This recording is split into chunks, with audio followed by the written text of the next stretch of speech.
Cuando alguien comete un delito, se activan, por así decirlo, dos mecanismos muy distintos en la justicia. Uno mira al Estado, al castigo, a la multa o a la prisión, pero hay otro, uno que a veces se nos olvida, que mira directamente a los ojos de la víctima y se hace una pregunta fundamental: ¿cómo reparamos el daño que se ha causado? Fijaos, aquí se ve perfectamente la diferencia. A un lado, la responsabilidad penal, que es la deuda con la sociedad y se paga con un castigo. Al otro lado, la responsabilidad civil. Y esto es otra historia. Aquí el objetivo no es castigar, es reparar. La deuda ya no es con el Estado, es con la víctima.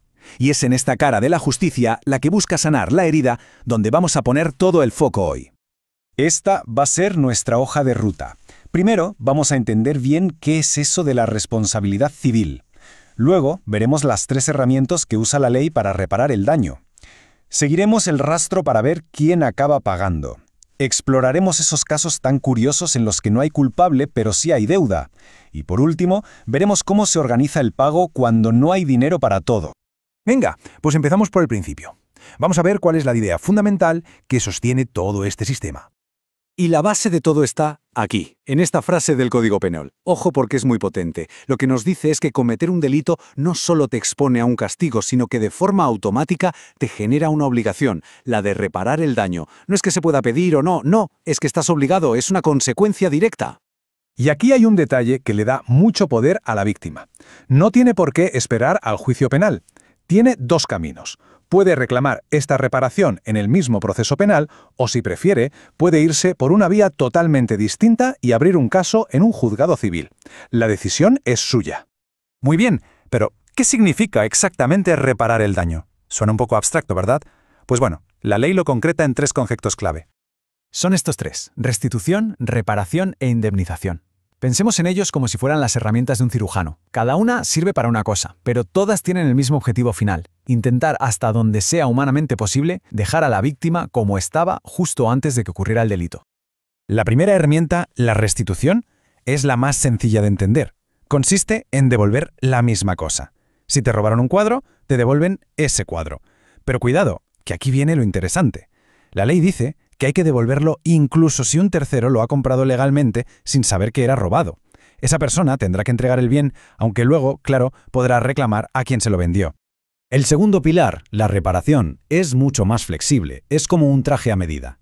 Aquí ya no se trata de devolver un objeto, sino de arreglar el estropicio. Puede ser una obligación de hacer algo, como limpiar una pared que han pintado, o incluso de no hacer algo. El tribunal lo adapta a cada caso, mirando tanto el daño que se ha hecho como la situación de quien lo hizo. Y el tercer pilar, que es el que más nos suena a todos, la indemnización, que para que nos entendamos es el dinero. Y ojo, porque no solo cubre el daño material, como una factura del taller, también cubre el daño moral, es decir, el sufrimiento. Y su alcance es muy amplio, porque no solo se compensa a la víctima directa, sino que también se puede indemnizar a sus familiares o a otras personas perjudicadas. Ahora bien, hay un matiz importante. La responsabilidad no siempre es un todo o nada. Si el juez considera que la propia víctima, con su comportamiento, facilitó o contribuyó a que se produjera el daño, puede reducir la cantidad de la compensación. Es una forma de repartir la responsabilidad. ¿Vale? Ya sabemos en qué consiste la reparación, pero ahora viene la pregunta del millón. ¿Quién paga la fiesta? ¿Quién se hace cargo de todo esto? Bueno, la regla de partida es la más lógica. El primer eslabón de la cadena, el principal, es la persona que ha sido condenada por el delito. Si eres responsable penal, eres responsable civil. Punto. Y si en el delito participaron varias personas, el juez decide qué parte de la factura le toca pagar a cada una. Pero la cadena no se rompe ahí, se extiende. Autores y cómplices responden juntos, de forma solidaria. Luego están las aseguradoras, que pueden ser responsables directas. Y por supuesto, también las empresas, que responden junto a sus empleados si el delito se cometió en el desempeño de sus funciones. Y aquí es donde vemos hasta qué punto la ley quiere proteger a la víctima. ¿Qué pasa si los responsables directos no tienen dinero? ¿Se queda la víctima sin nada? Pues no. Para eso existe esta red de seguridad que es la responsabilidad subsidiaria. La deuda puede saltar al empleador, al dueño de un periódico o una tele, al titular de un coche o incluso al propio Estado. Y ahora, agarraos porque llegamos a la parte más contraintuitiva de todo este sistema. ¿Es posible ser absuelto de un delito y aún así tener que pagar por el daño que se ha causado? Pues la respuesta, sorprendentemente, es que sí. La clave para entender esta paradoja es muy sencilla. Que un juez declare a alguien inocente de un delito no significa que el daño no haya existido. El daño está ahí. Y como el objetivo de la responsabilidad civil es repararlo, la ley se pone a buscar a alguien que deba hacerse cargo de la factura. Esta tabla lo explica muy bien con ejemplos.